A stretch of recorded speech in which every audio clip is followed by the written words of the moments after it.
시선 이 땅을 향하네. 주의 사랑을 주의 선하심을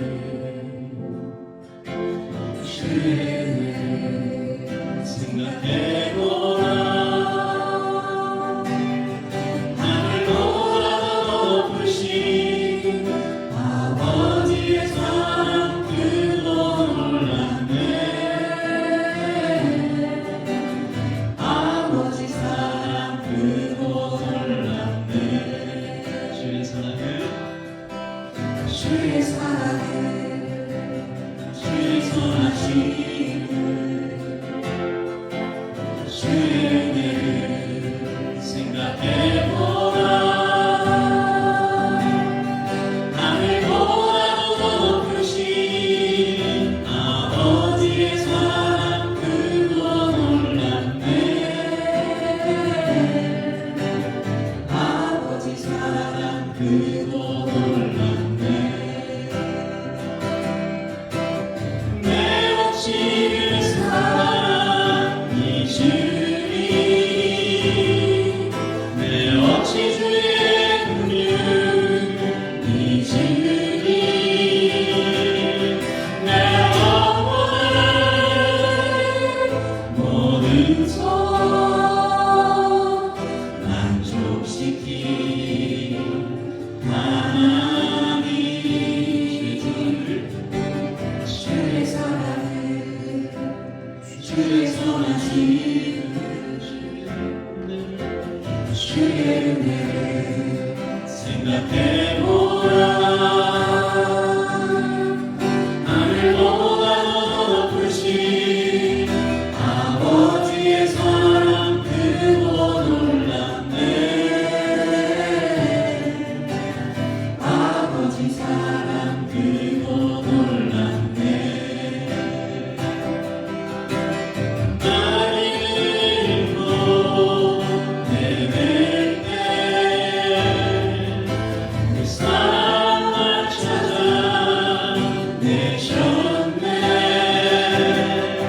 내 영혼을 모든 속 만족시킨 하나님. 날 잃고 헤맬 때 그 사랑을 찾아내셨네. 내 영혼을 모든 속 만족시킨 하나님. 주의 사랑을 주의 선하심을 주의 은혜를 생각해보라. 하늘보다 더 높으신 아버지의 사랑 그도 놀랐네. 아버지 사랑 그도 놀랐네. 아버지 사랑 아버지 사랑 그도 놀랐네. 아버지 사랑 그도 놀랐네. 우리 같이 기도하겠습니다. 우리 하나님께 드렸던 찬양처럼 주님의 사랑과 주님의 선하심과 주님의 은혜를 더 많이 기억하는 오늘 이 밤이 되게 하시고, 하늘보다 더 높으신 하나님 아버지의 사랑을 깨달아 알게 되는 예배 되게 하시고, 주께서 우리에게 말씀 주실 때에 그 말씀을 우리가 새롭게 되는 이 밤 되게 해달라고 우리 모든 마음을 모아 살아계신 주 하나님께 기도하겠습니다. 기도하십시다.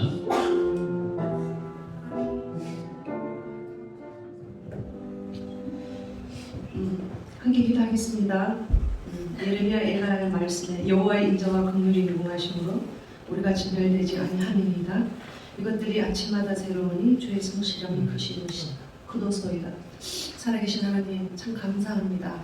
아버지의 긍휼과 자비가 우리의 삶 가운데 차고도 넘쳤음을 이 예배 가운데 다시금 주님을 향해서 고백하며 주의 이름을 높여 올려드립니다. 하나님, 우리의 부족하고 연약한 모습으로는 또 하나님을 기억하고 은혜를 생각하고 그 선하심을 생각하는 자들이 또 이날에 하나님 모여서 함께 주님을 높이며 예배합니다.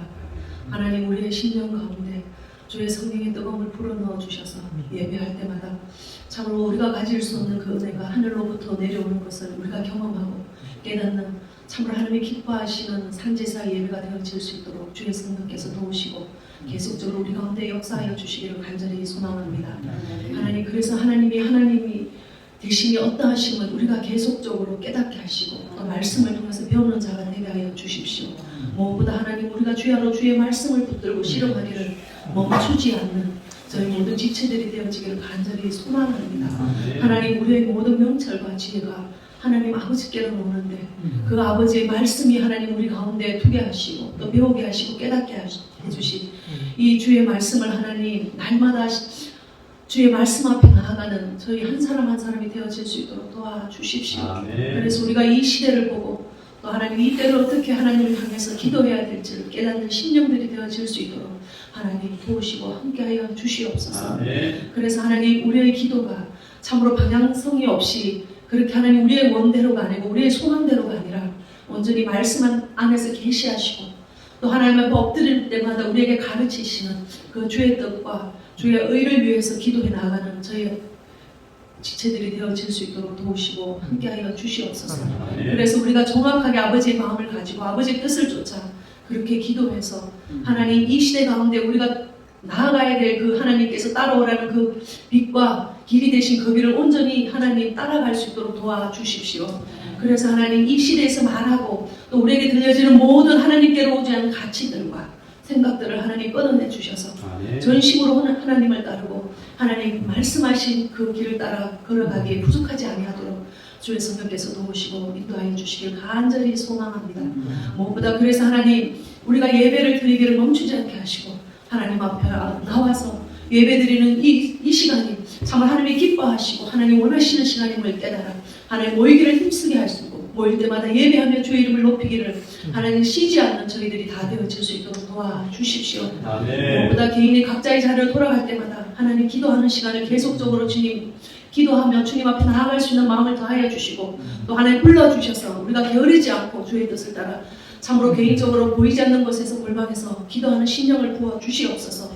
그래서 저희 교회가 말씀과 기도에 전념하며 말씀과 기도로 모든 자들이 하나님 열망을 품고 갈망을 품고 주님 앞에 나아가는 그런 하나님이 기뻐하시는 예당교회가 되어질 수 있도록 도우시고 함께하여 주시옵소서. 오늘도 예배를 시작합니다. 주의 성령께서 마치는 시간까지 우리의 모든 생각과 모든 마음에 드는 것들을 하나님 제하여 주셔서 온전히 하나님 한 분만 드러나고 한 분만 기뻐하고 즐거워하며 그분의 영광만 바라고 소망하는 예배가 되어질 수 있도록 이끄시고 함께하여 주시옵소서. 감사하며 살아계신 예수 그리스도 이름으로 기도합니다. 아멘.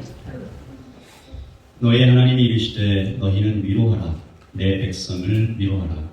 너희들 자들에게 마음을 잡고 그들에게 외치라. 그들에게가 끝났고 제가 마음을 바라느니라. 그의 모든 죄를 인하여 여호와의 손에서 벌을 받았느니라. 외치는 자의 소리에 이르되 너희는 광야에서 여호와의 길을 예비하라. 사막에서 우리 하나님의 대로를 평탄하게 하라.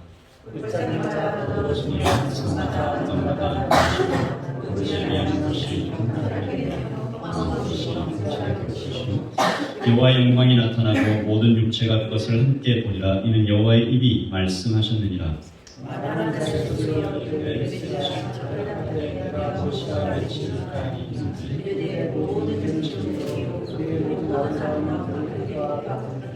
풀은 마르고 꽃이 시들면 여호와의 기운이 그 위에 붑니다. 이 백성은 실로 풀이로다.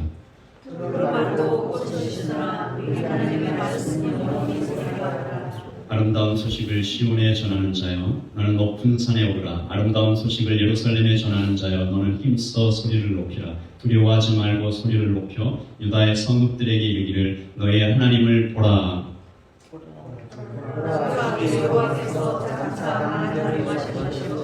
지식을 가지고 가질 것이라. 그와 성도들에게 있고 이의 앞에 있습니다. 함께 읽겠습니다. 그 목자같이 양떼를 먹이시며 어린 양을 그 팔로 모아 품에 안으시며 젖먹이나 남은 것들을 온순히 인도하시리로다. 아멘. 하나님의 말씀입니다. 여러분 잘 아시듯이 이사야는 남유다에서 하나님의 말씀을 전했던 선지자이지 않습니까? 당시 남한국 유다의 형편이 너무 좋지 않았잖아요. 애국과 그리고 아수르, 바벨론으로 이어지는 강대국이 끊임없이 침략하고 있어서 그야말로 사면초가의 위기에 있었던 나라였습니다. 이사야는 이런 상황에서 1장부터 39장까지 계속해서 하나님의 심판을 선포합니다. 결국 북이스라엘과 남유다 모두 멸망하게 될 것이다. 북이스라엘은 아수르에게 의해서 그리고 남유다는 바벨론에 의해서 짓밟히게 될 것이다. 그렇게 선포합니다. 그래서 이사야서 1장은 이렇게 시작합니다. 3절 말씀입니다. 소는 그 인자를 알고 나귀는 주인의 구유를 알건만은 이스라엘은 알지 못하고 나의 백성은 깨닫지 못하는도다 하셨도다. 4절 같이 읽습니다. 슬프다 범죄한 나라여 허물진 백성이요 행악의 종자여 행위가 독패한 자식이로다. 이렇게 시작된 심판이 1장부터 39장까지 계속 이어집니다. 39장 6절입니다. 보라, 날이 이르리니 내 집에서 있는 모든 소유와 내 조상들이 오늘까지 쌓아둔 것이 모두 바벨론으로 옮긴 바 되고 남을 것이 없으리라. 여호와의 말이니라. 아멘. 굉장히 두렵고 굉장히 엄중한 하나님의 심판이 계속 선포됩니다. 그리고 여러분과 오늘 제가 함께 읽은 갑자기 오늘 40장에서 하나님께서 위로를 말씀하시기 시작하는데요. 40장 1절입니다. 너희 하나님이 이르시되 너희는 위로하라. 내 백성을 위로하라.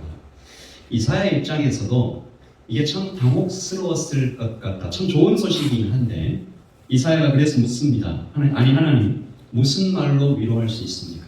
지금까지 계속 이렇게 길게 심판의 메시지를 계속 전하게 하시고 이제 갑자기 위로의 메시지를 전하라고 하시면 어떻게 합니까? 그리고 저도 잘 알고 하나님도 너무 잘 아시고 지금 우리 남유다의 상황이 바벨론이 곧 침략해 들어오고 우리에겐 아무런 힘도 없고 그리고 그나마 있는 이 지도자들도 그다지 하나님 앞에 올바로 서 있지 못하는 상황 가운데서 무슨 말로 위로합니까? 이때 하나님께서 말씀하십니다. 여러분 저를 한번 따라서 해주시겠습니까? 나의 약속으로 위로하라. 하나님께서 이렇게 얘기하셨습니다. 하나님의 약속으로 위로하라. 하나님의 회복의 약속으로, 치유의 약속으로, 생명의 약속으로 위로하라. 사람의 말도 굉장히 강하고 돈이 많거나 권력이 큰 사람이 You have my word. 내가 정말 약속한다. 이런 좀 위로가 되잖아요. 내가 도와줄게. 네, 하나님의 말씀입니다. 반드시 이루어지는 나 하나님의 언약으로 너는 가서 그 백성을 위로하라. 여러분 아무리 힘들고 어려운 일을 겪고 있다 하더라도 멀리서 희미하게 빛 하나 보이면 그러면 견딜 수 있습니다. 제가 가끔 조난당한 사람들을 구출하는 그런 인간 드라마들을 이렇게 좀 보는데 가장 중요하게 여겨지는 것이 바로 소식이더라고요. 그 조난당한 사람에게 이 파이프 같은 아주 작은 구멍을 뚫어서 그 사람에게까지 접근하지 않습니까? 탄광이나 건물이 무너지거나 배가 침몰했을 때 어떻게든 그 사람에게 접근하지요. 구조팀이 출동하면 가장 먼저 그들에게 복된 소식을 알립니다. 물론 생명에 필요한 여러 가지 공급하겠지만 가장 먼저 복된 소식을 알리죠. 우리가 여기 있다. 조금만 참으라. 곧 구해낼 테니 정신을 똑바로 차리시고 조금만 기다려달라. 버티시고 그리고 이 소식을 끊임없이 반복합니다. 그 사람이 탈진하지 않도록 희망을 놔버리지 않도록 절망과 고통에 삼켜지지 않도록 그들의 가슴에 아예 새겨지도록 이것을 반복하는 것을 제가 드라마나 영화에서 그리고 실제에서 본 적이 있습니다. 오늘 하나님의 말씀이 바로 그것이죠. 2절 말씀을 같이 한번 읽겠습니다. 시작. 너희는 예루살렘의 마음에 닿도록 말하며 그것에게 외치라. 그 노역의 때가 끝났고 그 죄악이 사함을 받았느니라. 그의 모든 죄로 말미암아 여호와의 손에서 벌을 배나 받았느니라 할지니라 하시니라. 아멘. 너희가 벌을 받겠다. 이 다 예언이니까요. 너희가 벌을 배나 받겠지만 하나님께서 아예 끝장을 내시지는 않을 것이고 하나님의 사랑이 한이 없으시지만 너희가 받을 고통에는 기한이 있음을 알려주시는 것입니다. 그때가 끝날 것이다. 그리고 회복될 것이다. 그리고 제가 이 2절 말씀에서 특히 이 첫 부분, 너희는 예루살렘의 마음에 닿도록 말하라. 이 소식을 전할 때 그 사람의 그냥 단순히 귀에만 들리게 하지 말고 마음에 가서 닿도록 그렇게 친절하게, 간절하게, 아주 소상하게 귀에 들릴 뿐만 아니라 마음속 깊이 들리도록 다정하게 이야기하라라고 말씀하십니다. 또한 제가 이 말씀을 들을 때 감동도 받았지만 또한 이 말씀이 좀 많이 슬펐습니다. 하나님께서 마치 이렇게 말씀하시는 것 같았어요. 지금까지 얼마나 많은 나의 말이 허공에 흩어졌는가. 하나님의 많은 말씀이 성도들에게 오늘도 수요 예배를 드리는 많은 교회가 있겠죠. 또 새벽 예배도 있고 주일에 전 세계 수많은 교회에서 하나님의 말씀이 선포되겠죠. 그런데 어떤 말씀은 사람들의 마음에 가서 닿지 않습니다. 이유가 무엇인지는 다양한 이유가 있겠지만 하나님은 그것을 매우 안타까워하시면서 하나님께서 세우신 목사들을 통하여 선교사들을 통하여 하나님의 말씀을 선지자를 통하여 말씀하시는데 그 마음에 가서 닿지 않고 거기까지 가기도 전에 허공에 그냥 흩어져 버리는 선지자도 이사야 선지자도 이런 하나님의 마음을 너무 잘 알았을 것이고 저 또한 참 안타까운 마음으로 오늘 말씀을 여러분에게 전합니다. 바라고 바라기는 오늘 여러분이 어떤 고통 속에 어떤 고민 속에 어떤 아픔 속에 있더라도 오늘 하나님께서 너희는 예루살렘의 마음에 닿도록 말하라 라고 하시는 이 위로가 여러분의 가슴 깊은 곳까지 가서 닿기를 영혼의 깊은 곳까지 하나님의 위로가 쑥 내려가기를 간절히 소망하는 것입니다. 오늘이 있기까지 여러분 2021년 7월 이날이 있기까지 하나님은 우리를 뉴질랜드까지 부르시고 오클랜드로 부르시고 한 교회로 모으시고 이날이 있기까지 부어주신 주님의 사랑과 주님의 은혜를 우리 한번 다시 생각해보는 이 밤이 되기를 원합니다. 그래서 우리가 드렸던 찬양처럼 주의 사랑을 주의 선하심을 주의 은혜를 우리 찬양을 드리면서 한번 깊이 생각해 보십시다. 하나님께서 나를 어떻게 도우셨나?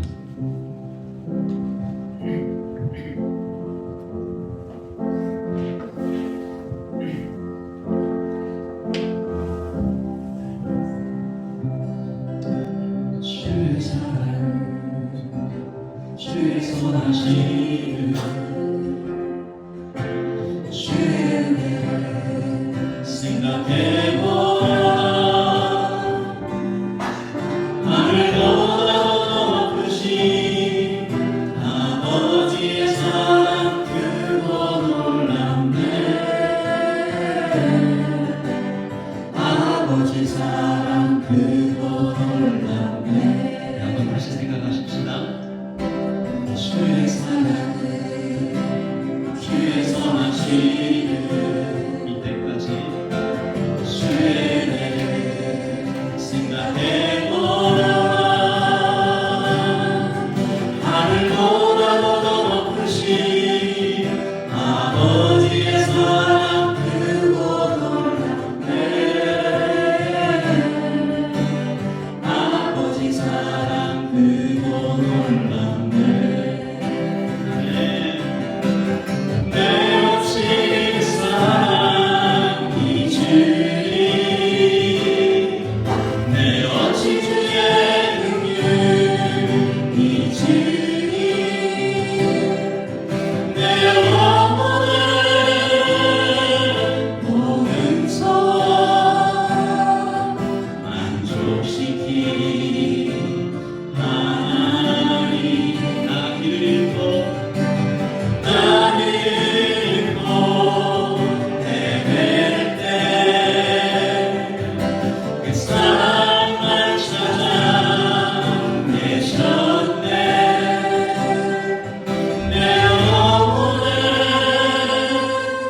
모든 소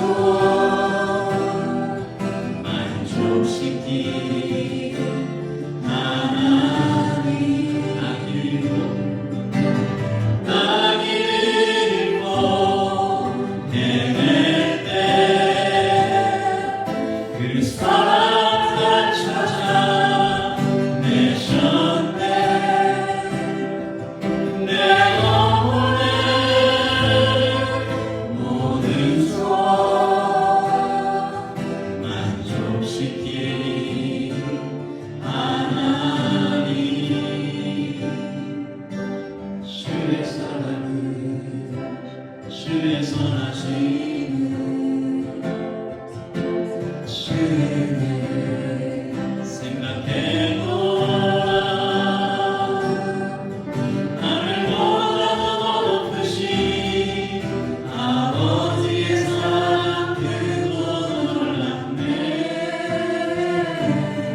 크고 놀랍네. 아버지 사랑 아버지 사랑 크고 놀랍네.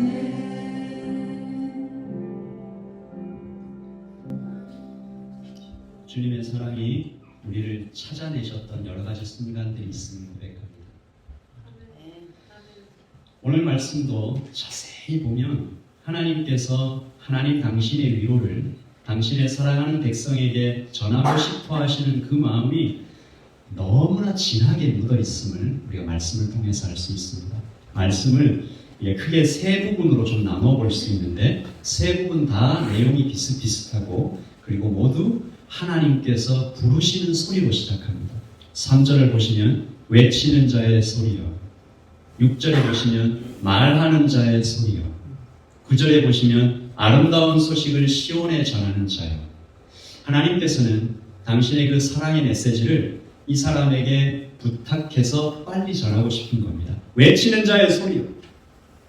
말하는 자의 소리요. 아름다운 소식을 시온에 전하는 자의 소리요. 하나님은 3번 반복하신 거죠. 그러므로 이렇게 우리가 들어도 됩니다. 나의 위로를 들으라. 나의 위로를 들으라. 나의 위로를 들으라. 계속해서. 그러므로 하나님의 위로는 저기 희미하게 빛나는 작은 빛 정도가 아니라 눈이 부시도록 크게 비추시는 태양빛 같은 환난과 고난의 때에 하나님은 당신의 위로를 선물하고 계시는 것입니다. 특별히 위로가 되는 부분은 오늘 5절 말씀입니다. 우리 5절 말씀을 같이 읽어보죠. 시작. 여호와의 영광이 나타나고 모든 육체가 그것을 함께 보리라. 이는 여호와의 입이 말씀하셨느니라. 아멘. 한글 번역에서는 이것이 좀 정확하게 나타나 있지 않은데 여호와의 영광이 다시 나타나고 이런 의미가 숨어져 있습니다. 이 말씀은 당시 이 말씀을 듣는 모든 이스라엘 사람들에게 즉시 하나의 장면을 떠올리게 만들었는데 사무엘상 4장의 가슴 아픈 비극입니다. 여러분 다 알고 계실 거예요. 이르기를 영광이 이스라엘에게서 떠났다 하고 아이의 이름을 이가봇이라고 하였으니 같이 읽어보죠. 하나님의 괴가 빼앗겼고 그의 시아버지와 남편이 죽었기 때문이네요. 이스라엘이 범죄했을 때 엘리 제사장의 아들도 범죄했을 때 엘리 제사장은 영적인 판단력을 다 잃어버렸을 때 천하 입에도 담기 부끄러운 일들이 이스라엘 안에서 성전 안에서 이렇게 막 일어나고 있을 때 이스라엘은 급기야 블레셋 군대에게 패하고 언약궤까지 빼앗기게 되죠. 이때 엘리의 두 아들이 모두 죽임을 당하고 그 소식을 들은 엘리 제사장이 너무 놀라서 의자에서 떨어져서 목이 부러져서 죽습니다. 참혹한 일이죠. 그리고 이런 상황에서 엘리의 아들 비느하스의 아내가 아기를 낳았어요. 그 아기 이름을 이가봇. 하나님의 영광이 떠났다. 이제 우리 이 땅 이스라엘에 하나님의 영광이 떠났다. 교회에서 하나님의 영광이 떠났다라고 말할 때 교인들의 마음이 어떻겠어요? 하나님을 잘 믿는 어떤 가정에서 아버지가 이제 우리 가정에서 하나님의 영광을 떠났다. 마음이 어떻겠어요?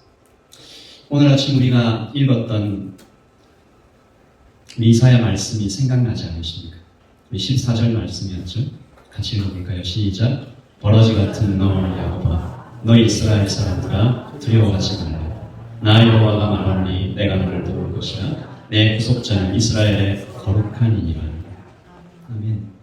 여기서 버러지 같은 너 야곱아, 공동 번역에서는요, 벌레 같은 야곱아, 구더기 같은 이스라엘아. 원문에도 그렇게 나와 있더라고요. 부패한 곳에서 생겨나는 벌레들. 여러분, 하나님의 영광이 떠나면 그 하나님의 영광이 떠나버린 백성들은 구더기 같은 존재가 됩니다. 하나님과 끊어지면 살아도 산 것 같지 않은, 죽은 것 같은 비참한 상태가 되어버리죠. 보호자가 되시는 주님의 팔이 이렇게 없어져 버리니까 이리 치이고 저리 치이고. 여러분, 보배 담은 질그릇이라는 표현 들어보셨죠? 질그릇이 그 자체로 보배스럽지 않잖아요. 질그릇 안에 보배 대신 그리스도를 담았기 때문에 질그릇이 참 귀하게 여겨지는데 보배가 사라져버려요. 질그릇이 무슨 가치가 있겠습니까? 그냥 땅바닥에 굴러다니는 쓸모없는 쓰레기 취급을 받게 된다는 것이죠. 사무엘상에서 언약궤가 빼앗기고 그런 참혹한 상황 속에서 이제 우리나라에서 하나님의 영광이 떠났다라고 좌절해 있던 그 백성들에게 이사야를 통해서 선포되는 메시지는 하나님의 영광이 다시 나타날 것이다. 우리 5절 말씀 다시 읽습니다. 시작. 여호와의 영광이 나타나고 모든 육체가 그것을 함께 보리라. 이는 여호와의 입이 말씀하셨느니라. 아멘. 너희가 어떤 잘못을 저질렀든지 어떤 상황이 있든지 아직도 하나님 앞에 다시 돌아오지 못하는 참혹한 패역한 심장이라 할지라도 여호와의 영광은 은혜로 다시 나타날 것이다. 조용히 소리 소문 없이 슬그머니 오시는 것도 아니고 모든 육체가 전 세계 모든 육체가 다 볼 수 있도록 그렇게 오실 것이다. 그렇게 하나님의 영광이 나타날 것이다. 아멘. 그래서 우리의 신앙의 선배들 그리고 성경의 저자들 이렇게 노래하지 않았습니까? 너희는 가만히 있어 주가 하나님 됨을 볼 것이며 열방과 세계 가운데서 주가 높임을 받으리라. 하나님은 우리의 피난처가 되십니다. 환난 중에 우리의 힘과 도움이 되십니다. 아멘이십니까? 그렇게 우리가 찬양하면서 우리 안에 혹시 사라진 것 같은 하나님의 영광이 있다면 그 영광이 다시 나타날 것을 우리가 소망하면서 찬양합니다.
주님 오시면 기다리며 주님 오시면 기다리며 우리 하나님께 큰 박수 한번 드립니다. 하나님 주님이 오심을 기다리는 백성들입니다. 오늘 말씀은 당시 남왕국 유다의 회복에 대한 약속이기도 하지만 우리 방금 드렸던 찬양처럼 그리스도로 오시는 예수님 그리고 더 나아가 다시 오실 예수님에 대한 초월적 예언이기도 한 것입니다. 우리 주일에 선포되었던 하나님의 말씀 생각납니다. 주님의 탄식이었죠. 누가복음 18장 8절입니다. 우리 같이 읽을까요? 내가 너희에게 이르노니 속히 그 원한을 풀어주시리라. 그러나 인자가 올 때에 세상에서 믿음을 보겠느냐 하십니다. 이것은 주님의 탄식입니다. 거의 없을지도 모른다라는 뜻입니다. 오늘 이사야서를 통해서 전하시는 주님의 위로에도 이렇게 깊은 탄식이 포함되어 있습니다. 나의 위로를 받을 자가 과연 얼마나 될까? 하나님의 선물을 들고 오시기는 하는데 이 선물 받지 못할 자 많이 있을 것이다. 하나님께서 회복의 날을 그리고 약속의 날을 위로의 날을 그렇게 선물처럼 들고 오실 때 누가 그것을 받을 수 있을까? 내가 다시 올 때 세상에서 믿음을 보겠느냐. 여러분 오늘 말씀은 그 하나님의 선물을 받을 만한 자가 어떤 사람인지 이렇게 기록하고 있습니다. 외치는 자의 소리에 이르되 너희는 광야에서 여호와의 길을 예비하는 사람, 사막에서 우리 하나님의 대로를 평탄하게 하라. 평탄하게 하는 사람. 4절 같이 읽습니다.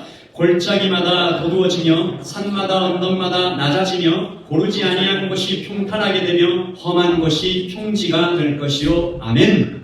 이것은 새 요한이 올 것을 예언하고 있는 말씀이기도 하지만 하나님의 위로와 소망을 간절히 바라는 모든 자들이 듣고 실천해야 하는 귀한 진리입니다.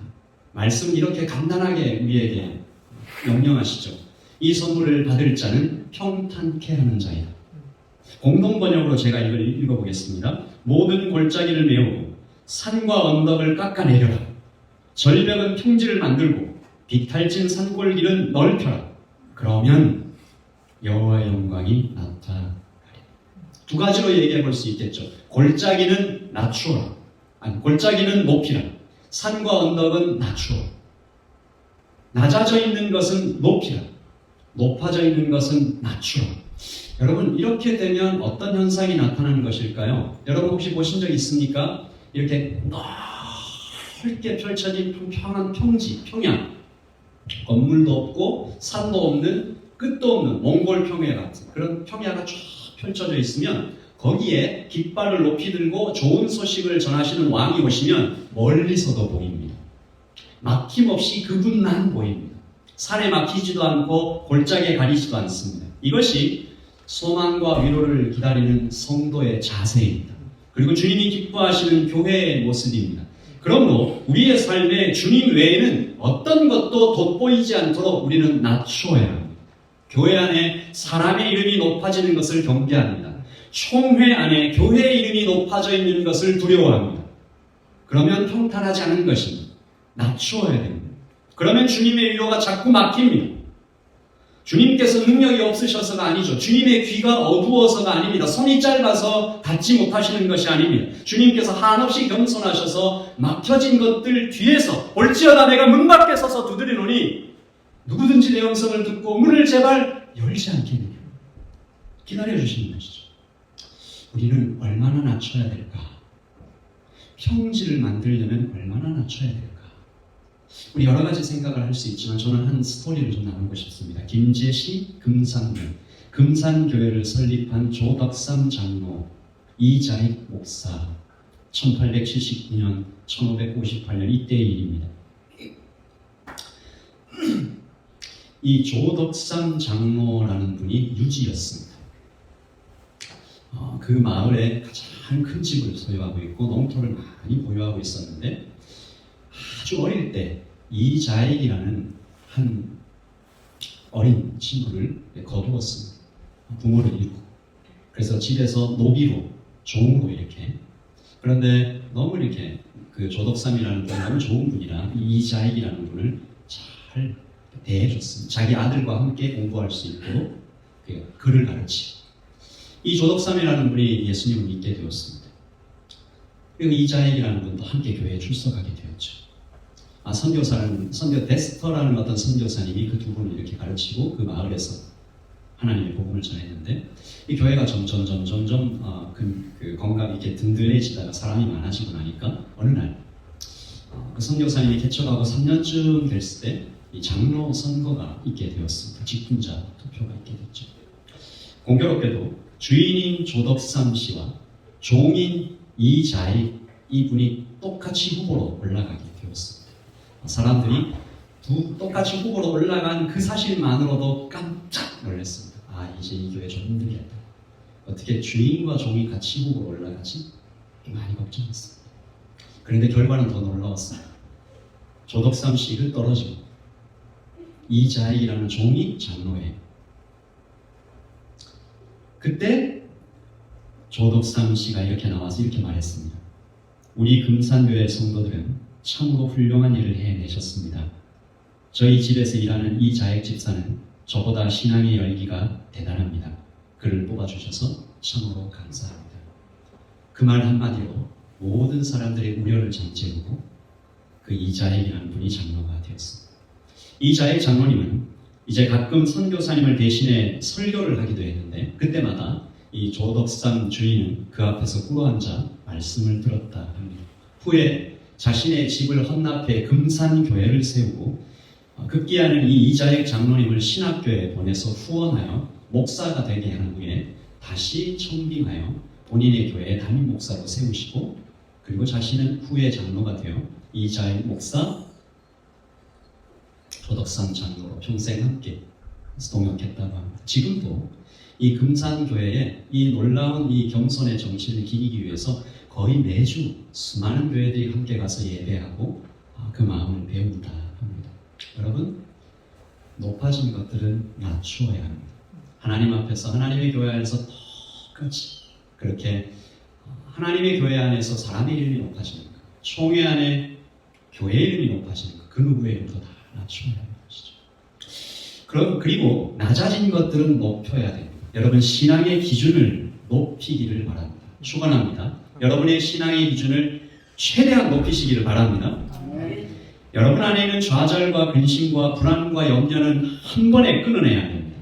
낮아진 신앙의 기준이 여러분에 있다면, 타협하고 있는 적당히 타협하는 신앙이 있다면, 어린아이같이 나만 생각하는 믿음이 있다면 그것은 높여야 합니다. 얼마나 높여야 할까요? 우리의 신앙의 기준은 어느 정도 높여야 될까요? 여러 가지 예가 있겠지만 제가 최근에 들은 한 이야기를 소개합니다. 한 성도님께서 저와 어떤 목사님이 같이 있는 자리에서 질문하셨습니다. 세금을 얼마나 정확하게 신고해야 합니까? 주님을 생각하니 고민되는 일이 너무 많습니다. 사업하기 너무 어렵습니다. 제가 물건을 한국으로 보내면 택배 회사에서 상품의 금액을 정확하게 신고를 해주지 않으려고 합니다. 금액이 어느 정도 넘어가면 관세가 붙고 여러 가지 일이 생기니까 택배 회사들도 곤란해합니다. 그래서 받아주지 않았던 그 기간 동안 그만큼의 금액을 따로 모아두었습니다. 한국에 있는 통장이 있는데 그 통장에 붙은 의자도 제가 소득으로 신고해야 할 것 같아서 그렇게 하고 있습니다. 그런데도 혹시나 또 제가 빠뜨린 부분이 있는지 고민합니다. 목사님, 얼마나 정확하게 세금을 신고해야 합니까? 제가 그 성도님의 말씀을 듣는데 이 정도면 신앙의 기준이 꽤 높은 것 아닌가라고 생각하고 있을 때에 옆에 계시던 목사님께서 한 줄 더 뜨셨습니다. 그 목사님 이런 얘기를 하십니다. 당신께서 신학교 다니실 때의 일이었는데 교수님께서 학생들에게 이런 질문을 했습니다.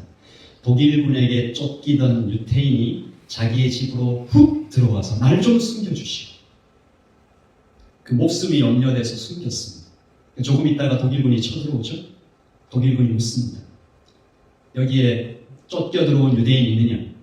그분이 손을 이렇게 주머니에 넣고 여기 없습니다 라고 대답했다고. 그 교수님이 물었습니다. 이 그리스도인은 거짓말을 한 것인가? 이 그리스도인은 하나님께 거짓말했다고 책망받을 것인가? 아니면 그 거짓말은 괜찮은 것인가? 여러분은 아마 답을 알고 계실 것입니다. 우리 기생 라합의 경우에 목숨 그 수업의 결론은 이랬습니다. 목숨을 살려야 할 만한 그런 시급한 일이라면 그 거짓말도 하나님 앞에 용납될 수 있다. 제가 그 목사님 얘기를 들으면서 지금 세금 내는데 이런 얘기를 왜 하시나 했더니 그 스토리에 반전이 있었습니다. 그 교수님이 덧붙인 말이 이것입니다. 이 말은 곧 목숨이 경각에 달리는 일 아니면 모든 일에 정직해야 한다. 성도가 가져야 하는 도덕적 기준은 그 정도여야 한다. 제가 그 자리에서 굉장히 많은 감동을 받았습니다. 여러분 어디까지 높여야 할까요? 그 성도님은 그 목사님과 저와 함께 이렇게 대화하는 그 대화 가운데 참 많이 고민하고 세상 모두가 오클랜드에 있는 모든 택배 이렇게 얘기하면 택배 회사들 저를 별로 안 좋아하실 것 같아요. 이 부분은 좀 잘라주시기 바랍니다. 오클랜드 모든 회사가 그렇게 하면 장사 못합니다. 그럴 때 이 성도님은 그래도 하나님 앞에서 내가 정직해야 하겠습니다라고 끊임없이 고민하고 있는 그때에 여러분 우리 모든 이 수요예배 참석하신 우리 수요예배자 모든 분들에게 강권합니다. 여러분 평탄케 하셔야 합니다. 야고보서 말씀에서 우리가 들었듯이 행함이 없는 믿음은 죽은 믿음입니다. 하나님 앞에서 높아진 것들은 낮추고 낮아진 것들은 높일 때 하나님께서 왕의 대로를 예비하는 주님이 오실 길을 예비하는 바로 그 성도로 주님의 위로를 그 선물을 그대로 다 받으실 수 있을 것입니다. 혹시 나에게 하나님의 위로가 이렇게 늦게 도착하는가? 나는 왜 하나님의 능력을 이렇게 많이 체험하지 못하는가? 나의 기도의 응답을 왜 때때로 막히는가? 높아져 있는 것이 있는지 점검하십시오.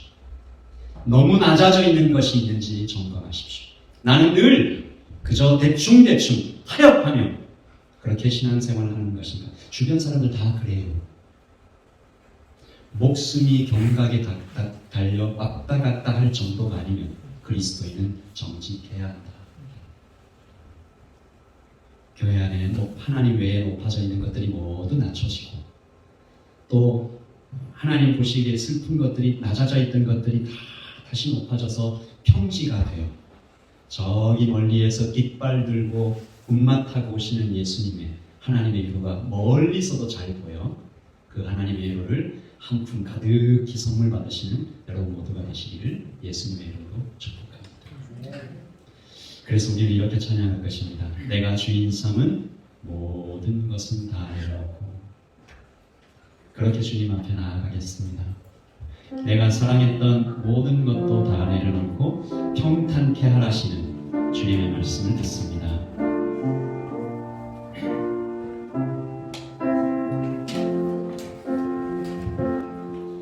내가 주인 삼을 모든 것 내려놓고 내 주 대신 주 앞에 나가 내가 사랑했던 모든 것 내려놓고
세게 외치라.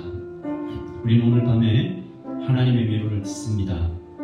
또한 똑같은 무게로 하나님 우리에게 이 받은 위로를 다른 사람에게 전하라 하십니다. 오늘 하나님께서 부르시는 외치는 자는 우리입니다. 말하는 자는 우리입니다. 아름다운 소식을 시온에 전하는 자는 우리입니다. 오늘 이 밤에 기도할 때 하나님 우리 주위에 있는 그 한 사람에게 보라 주 여호와께서 강한 자로 임하실 것이요 친히 그의 팔로 다스리실 것이요 그가 목자같이 양떼를 먹이시며 어린 양을 그 팔로 모아 품에 안으시는 분이시다. 우리 그런 위로를 전하는 우리 그렇게 이 땅 살아가는 성도들 되게 해달라고 하나님의 위로를 내가 받아 전하는 성도 되게 해달라고 우리 기도하겠습니다. 기도하십시다. 하나님 아버지는 우리가 받았던 하나님의 위로를 하나님 외치는 자의 소리로 말하는 자의 소리로 하나님 그렇게 전하는 우리 백성들 되게 하시고 하나님 이 밤에 하나님이 차가운 날씨에 예배하러 와서 하나님의 위로를 간절히 듣기 원하고 또한 그 위로를 전하기 원하는 하나님 백성들에게 아버지 하나님 복 주시고 아버지 하나님 푸른 마르고 꽃은 시드나 우리 하나님의 말씀은 영원히 소리나는 이 말씀 가슴에 새기고 목자같이 양떼를 먹이시는 어린 양을 그 팔로 모으시는 품에 안으시는 우리 하나님의 위로를 오늘 이 밤에 다른 형제 다른 가족에게 또한 아버지 하나님 내일 우리가 일하는 현장에서 그 사람에게 그 형제에게 그 자매에게 하나님 예수님을 모르는 자에게 전해가는 우리는 그 백성들 될 수 있도록 도와주시옵소서. 하나님 아버지 이 밤에 우리를 하나님의 위로받는 자리로 부르시니 감사하고 이 위로가 우리를 통하여 다른 모두에게 흘러가는 아름다운 마음 될 수 있도록 도와주시옵소서. 하나님의 안타까운 심정을 우리에게 말씀하시되 너는 예루살렘의 마음에 가서 닿도록 말해라. 아버지 하나님 오늘 이 밤에 참석한 모든 하나님의 백성들이 그 마음 안에 하나님의 위로가 닿았는지요. 아버지 하나님 또한 이 말씀을 붙들고 집에 가서 또한 직장에 가서 이 위로를 전할 때 아버지 하나님 간절히 원하는 것은 위로가 그들의 가슴 깊은 곳까지 가서 닿기를 소원합니다. 하나님 평탄케 하는 교회가 되기 원합니다. 높아진 것은 하나님 앞에 다 낮추어지고 낮아져 있던 것들은 하나님의 기준으로 다 끌어올리는 그래서 평탄케 되어 저기 깃발 들고 군마 타고 오시는 다시 오실 주 예수 그리스도께서 멀리서도 너무 잘 보이는 막힘없이 잘 보이는 그런 교회 되게 하여 주시옵소서.